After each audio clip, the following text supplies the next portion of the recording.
mobil, pelan mundur, tapi dia bergoyang-goyang. Itu orang mabuk kali. Pasal yang diajukan oleh penyidik ini dari awal kami sangat keberatan. Kami mendorong agar pasal 340 itu dimasukkan. Iya, bapakku udah nggak ada, mama. Bapakku nggak ada, mama.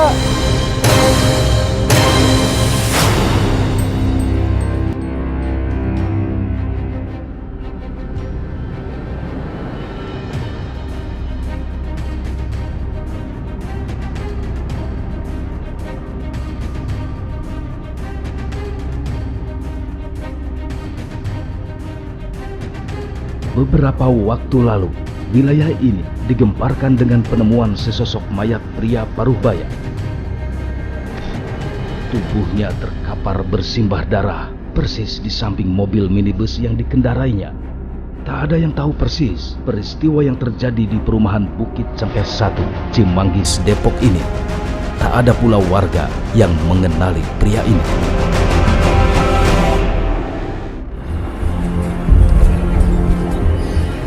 Ketika matahari mulai muncul, suasana di Jalan Nusantara perumahan Bukit Cengkeh 1 ini semakin ramai. Tim identifikasi Polres Metro Depok langsung melakukan olah tempat kejadian perkara. Sudah bisa dipastikan pria nahas ini merupakan korban pembunuhan. Sedikitnya ada 13 luka tusuk di tubuh korban. Belakangan diketahui korban adalah Sony Rizal Taihitu. Pria berusia 59 tahun ini tercatat sebagai warga perumahan Mekarsari Permai, RT 3 RW 9, Tambun Selatan, Kabupaten Bekasi. Korban ternyata berprofesi sebagai sopir taksi online. Sejumlah alat bukti dikumpulkan, termasuk senjata tajam, barang bawaan, serta identitas seorang pria yang ditemukan di dalam mobil minibus yang dikendarai korban. Diduga kuat nyawa korban dihabisi oleh pria yang menjadi penumpangnya.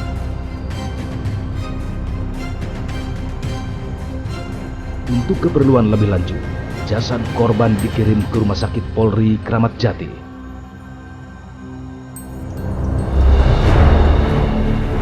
Sepertinya dari Jalan Banjarmasin inilah peristiwa berdarah yang menimpa Sony Rizal Taihitu terjadi.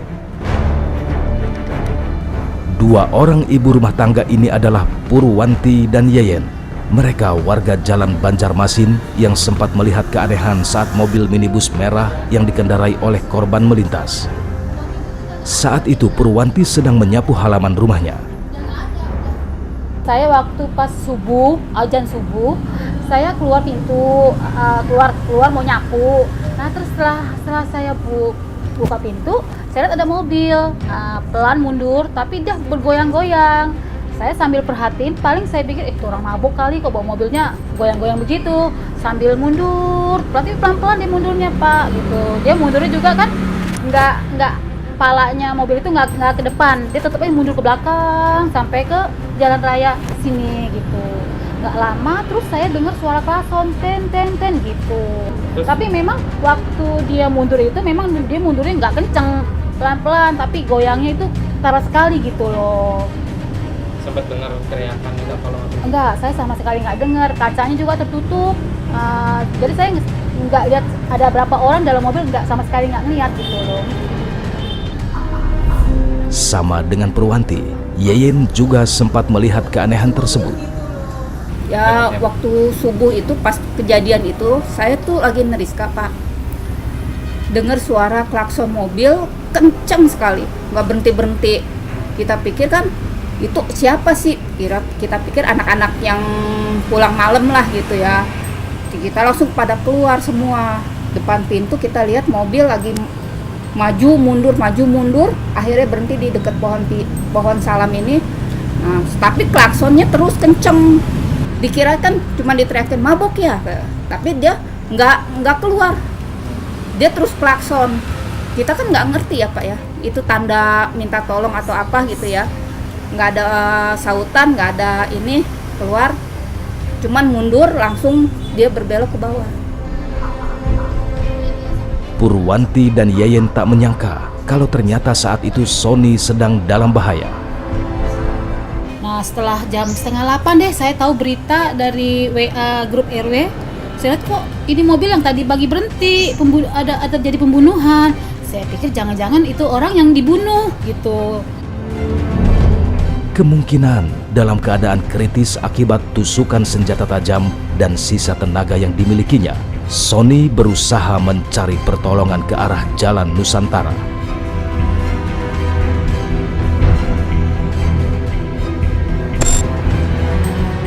Sampai akhirnya ia terkapar tak bernyawa.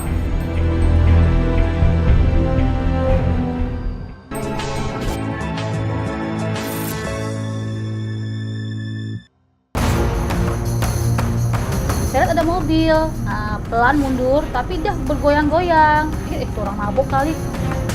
Pasal yang diajukan oleh penyidik ini dari awal kami sangat keberatan.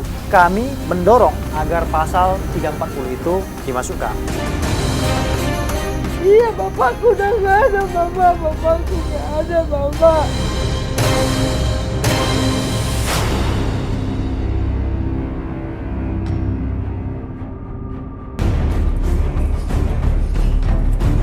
Menurut keterangan warga, saat peristiwa terjadi, mobil yang dikemudikan Sony Rizal Taihitu, sopir taksi online yang dibunuh oleh penumpangnya, masuk lewat perumahan Bukit Cengkeh 2.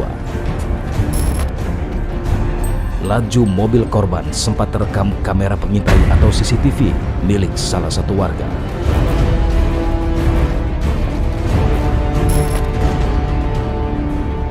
Mobil kemudian masuk ke dalam Jalan Banjarmasin dan diduga kuat pembunuhan pun terjadi di Jalan Banjarmasin ini. Kemungkinan lain, usai mengeksekusi korban, pelaku lari melalui tembok pembatas perumahan ini.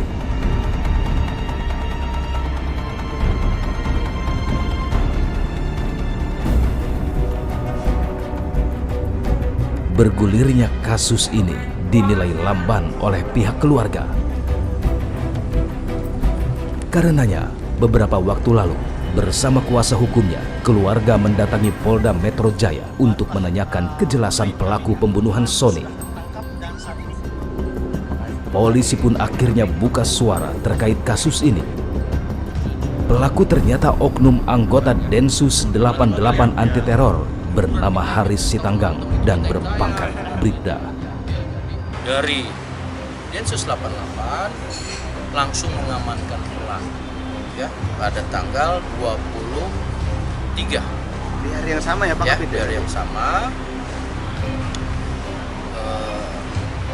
Ini sekira pukul 16.30 di Puri Persada, Desa Sindang Mulia, Bekasi, Jawa Barat. Saya membenarkan apa yang disampaikan oleh tim pengacaranya, yaitu ingin memiliki harta milik korban. Mengapa perilakunya? Perilakunya sejauh ini masalah ekonomi secara pribadinya, sehingga ini terjadi.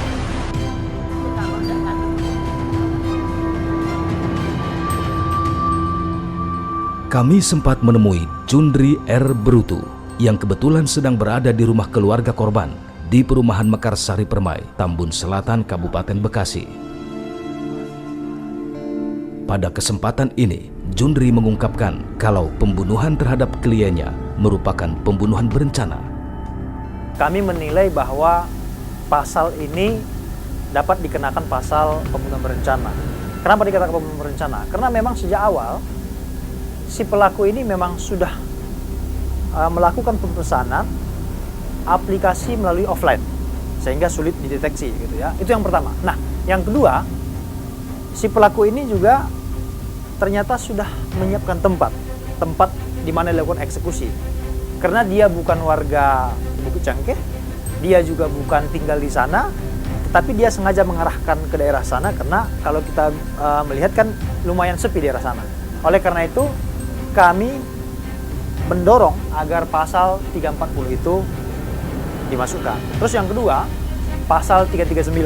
Ini adalah pembunuhan tetapi dengan pemberatan, di mana perbuatan itu didahului oleh perbuatan-perbuatan pidana lain. Karenanya, Jundri merasa keberatan kalau polisi hanya menerapkan pasal 338 dan 351 dalam kasus ini. Pasal yang diajukan oleh penyidik ini dari awal kami sangat keberatan dan kami sudah menyampaikan keberatan itu karena menurut kami jika dia diterapkan pasal 338, 351 ayat 3, pasal 365, apa bedanya dengan pembunuhan biasa yang dilakukan oleh masyarakat biasa ya, orang-orang yang tidak berpendidikan. Sementara dia ini kan orang-orang berpendidikan.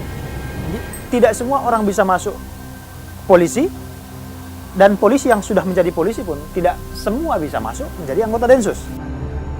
Kepada kami, Jundri juga mengungkapkan soal kecurigaannya saat keluarga melihat jenazah korban setelah diotopsi.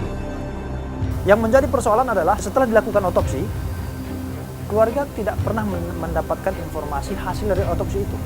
Bahkan begitu selesai otopsi hanya diperbolehkan melihat, dan kemudian 3-4 hari setelah kejadian barulah penyidik kemudian menyampaikan hasil daripada otopsi.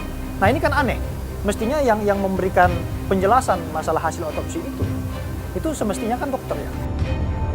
Keluarga pun berharap keadilan dalam kasus ini.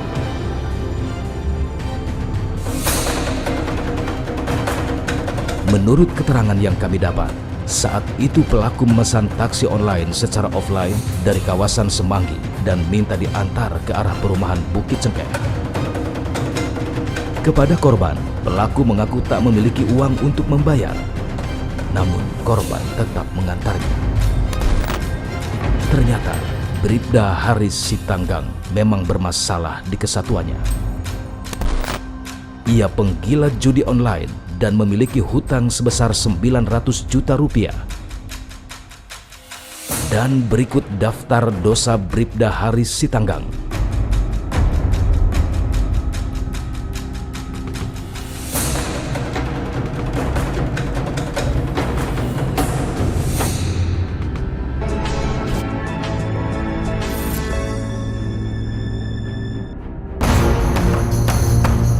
Saya lihat ada mobil, pelan mundur, tapi dia bergoyang-goyang. Itu orang mabuk kali.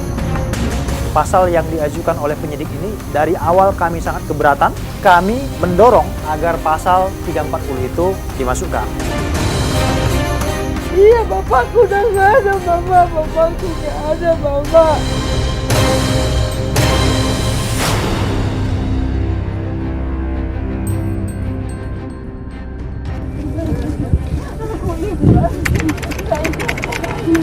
Iya, aku tahu, Mak. Aku tahu, Mak.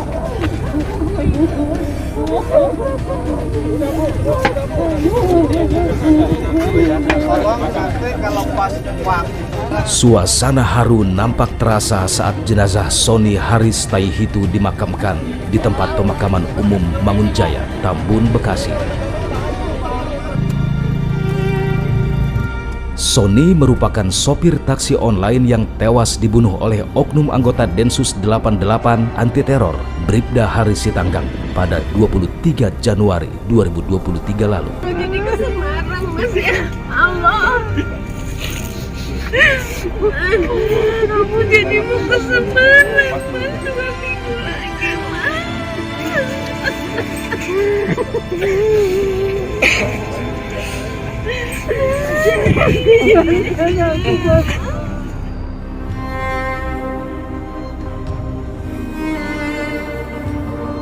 Rusni Masna Asminta Brutu, wanita ini masih terlihat terpukul atas peristiwa yang menimpa suaminya, Sony Rizal Taihitu. Bagaimana tidak, setelah kepergian sang suami, kini ia yang menjadi tulang punggung keluarga. Setiap hari, Rusni berkeliling kampung untuk menjajakan dagangannya berupa nugget. Hal ini dilakukan Rusni untuk memenuhi kebutuhannya sehari-hari. Rusni pun berkisah saat pertama kali mendengar kabar soal kematian suaminya. Saat itu, anak perempuannya bernama Murni yang pertama kali dipanggil oleh tetangga. Pagi makan di situ, terus saya mau masuk ke kamar, tiba-tiba saya dengar bapak ini tante gitu. Saya lihat nggak ada. Mur, tapi kayaknya tadi tuh suara Pak Susilo deh manggil, coba kamu keluar gitu. Terus dia keluar, saya keluar dari sini, dia balik. Terus dia nangis, dia bilang, bapakku nggak ada mama, bapakku nggak ada mama. Mama, bapakku nggak ada. Maksudmu apa, Mun? Iya, bapakku udah nggak ada mama, bapakku nggak ada mama. Dia peluk aku, maksudnya apa sih? Iya gitu. Terus warga pada datang melukin kita, yang tabah, yang sabar gitu. Dah apa nih, kenapa? Kenapa? Saya bilang gitu. Pokoknya ibu siap-siap. Kita disuruh ke rumah sakit Keramat Jati kalau nggak salah. Pokoknya kita ke sana biar tahu kata. Jadi saya tidak tahu suami saya itu penyebabnya apa. Yang dibayangkan saya itu dia nabrak. Pada saat kita nunggu, salah satu mantan RT saya tanya, karena saya lihat dia keluar dari pintu, gimana Pak, Mas Soninya, suamiku kenapa? Katanya kena tusuk, Bu, katanya. Rusni juga menceritakan terakhir kalinya sang suami pergi meninggalkan rumah untuk mencari nafkah. Sebelumnya jam 3, saya kebangun, dia masih ada. Saya bilang, kamu habis main HP ya? Saya bilang, dia tidak menyahut. Terus saya masuk, saya lihat dia tertidur, saya tidur lagi di kamarnya karena dia butuh kipas angin. Seperti itu. Pagi-pagi cucu saya berangkat kerja 5:30, dia masih di rumah, masih salim sama cucu.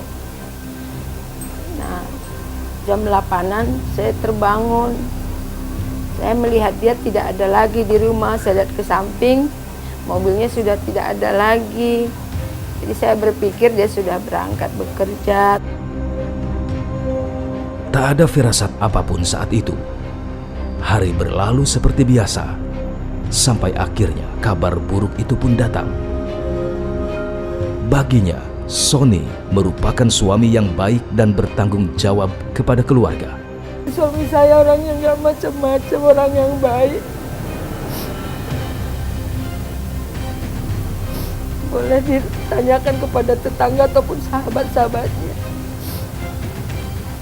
Dan saya pun sebagai istri, dari dulu kita berusaha ingin ribut sama dia juga nggak bisa, karena memang dia orangnya baik dan dekat juga sama tetangga. Susilo, pria inilah yang pertama kali memberitahu keluarga soal kematian Sony Rizal Taihitu. Susilo pun tak menyangka kalau orang baik seperti Sony pergi begitu cepat.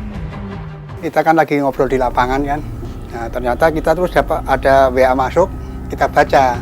Ternyata suruh ada kiriman, itu gambarnya SIM-nya Om Sony sama STNK Om Sony.